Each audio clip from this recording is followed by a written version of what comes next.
The moral stories. सीटी बजाने वाली बहू। पायल एक खुले मिजाज की जिंदा दिल लड़की होती है जिसे उसके पापा ने फुल्ली सेल्फ इंडिपेंडेंट बनने के लिए सब कुछ सिखाया हुआ होता है। एक शाम पायल अपनी बाइक पर सीटी बजाते हुए कॉलेज से घर वापस पहुंचती है, जिसे देखते ही उसकी मम्मी गुस्से में पूरा घर सिर पर उठा लेती है। आ गई महारानी, बहुत बोलते थे मैं अपनी बेटी को सब कुछ सिखाकर दुनिया में मजबूती से खड़े रहना सिखाऊंगा, साथ में बेटी को लफंडर बनना भी सिखा दिया, ये नहीं बताया। क्या हुआ? आज ये कुकर इतनी सीटियां क्यों मार रहा है?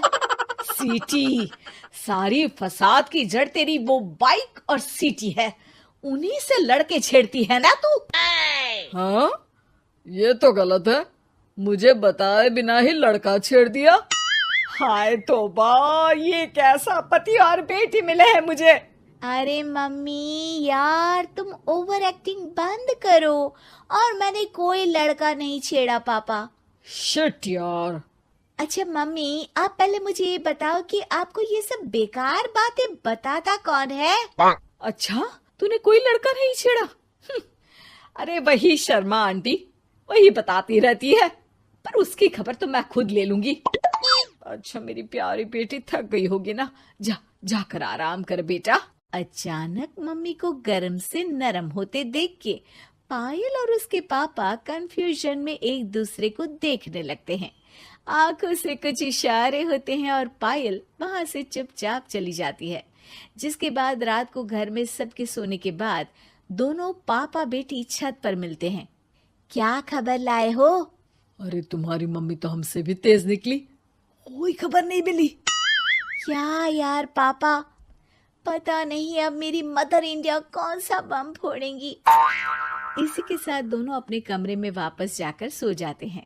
अगली सुबह पायल जैसे ही कॉलेज जाने के लिए तैयार होकर कमरे से बाहर निकलती है तो उसकी मम्मी उसे लड़के वालों के सामने ले जाकर खड़ा कर देती है। जी, ये है मेरी बेटी पायल, थोड़ी चंचल है लेकिन बहुत नेक दिल और होशियार है।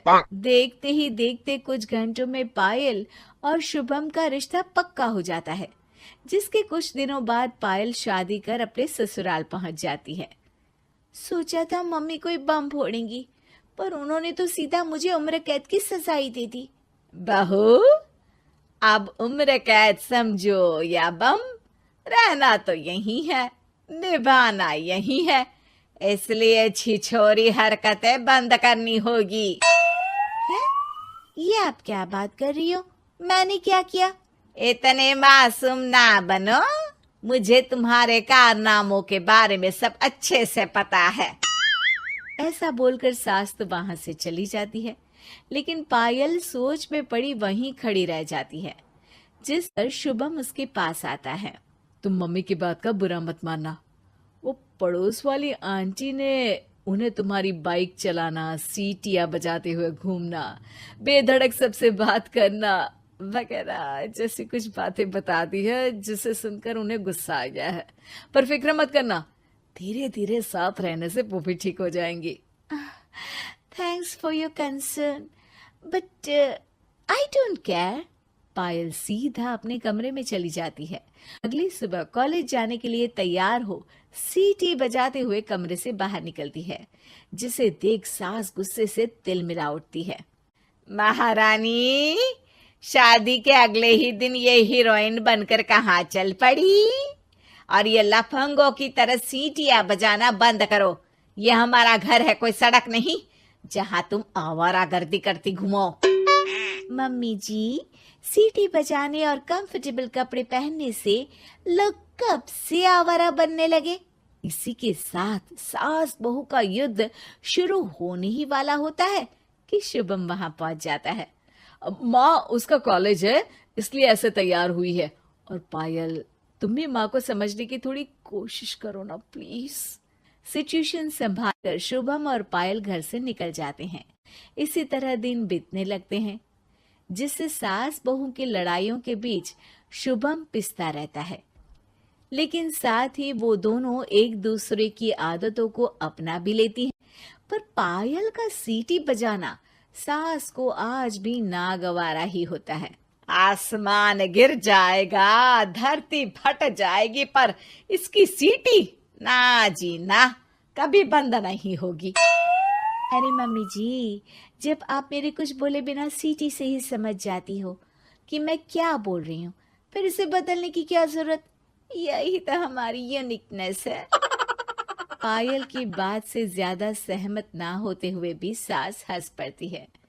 उसी शाम पूरा परिवार घूमने जाने का प्लान बनाकर घर से निकल जाता है और उनके जाते ही घर में चोर घुस आते हैं और तभी वो सब भी दोबारा घर के अंदर आते हैं बाहर से। क्या यार पायल, एक शाम भी फोन के बिना नहीं रह सकती थी क्या? घर में ही तो फोन है, कहाँ चला जाता? अब जल्दी अंदर जाकर अपना फोन लाओ, मम्मी और मैं यहीं बाहर वेट करते हैं। ज्यादा बोल रहे हो, देखो अब और धीरे काम करूंगी।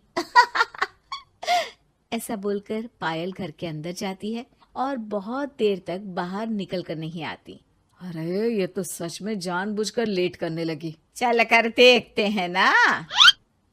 दोनों जैसे ही मेन डोर के नजदीक पहुंचते हैं, उन्हें पायल के सीटी बजाने की आवाज सुनाई देती है।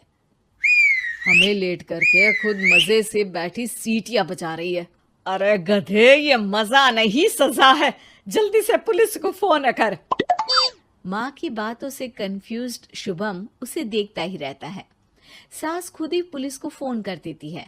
कुछ देर बाद वो दोनों पुलिस के साथ घर के अंदर जाते हैं तो पायल एक कुर्सी पर बंधी होती है और सास को देखते ही दोबारा सीटी बजाने लगती है। सीटियों की दुकान फिर से शुरू हो गई तू? और क्या इन सबको कह रही है कि चोरा है चोरा है? तुझे कैद किया है, थोड़ा तो तरस खाकर डर हमसे। और प्यार से क्या बोल रहा है इससे? अरे इसके सर पर बंदूक लगा, ठोक दे इसको। अरे चल झूठे, तेरे पास तो हथियार है ही नहीं। सास की बात सुन वहां मौजूद सारे इंसान हैरान रह जाते हैं और पुलिस तुरंत उन चोरों को अरेस्ट कर लेती है। आपको कैसे पता कि इनके पास हथियार नहीं है? अरे सीटी नहीं तो बताया।